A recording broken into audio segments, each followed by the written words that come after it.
You will hear an Australian student called Paul giving a talk about RoboCup, an international robotics competition. For questions 1 to 10, complete the sentences with a word or short phrase. Hi, my name's Paul and I'm going to talk to you about the World Robotics Championship, RoboCup, which I've been looking into on the internet for a project I'm doing. The competition is usually organised in a different country every year, though it's been held no fewer than 4 times in Japan, which is where the first event took place in 1997. The first time it was hosted here in Australia was in 2000 in Melbourne. Now, RoboCup is short for Robot Soccer World Cup, and actually, the ultimate aim of the event is to encourage the development of robots which can beat the Football World Cup champions by 2050. Well, good luck with that, guys. But there are other challenges too, including RoboCup at home and RoboCup at work in the adult competition, and the on-stage and rescue categories in RoboCup Junior, which is for kids up to the age of 19. Let me just explain a little bit about the on-stage event.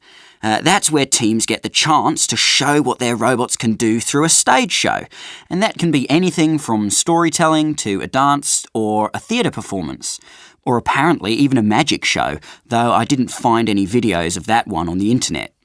The robots generally wear costumes and their designers can be part of the show too. Many of the performers I saw were dressed up as characters from films, but the star of the video I enjoyed most was a robot in a penguin costume. It was great fun and the audience loved it.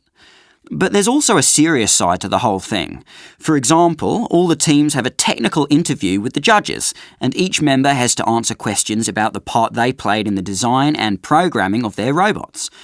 And the competition rules are really strict. Points are taken off if a robot moves outside the area that's marked out on the stage, or if a team goes over the time limit.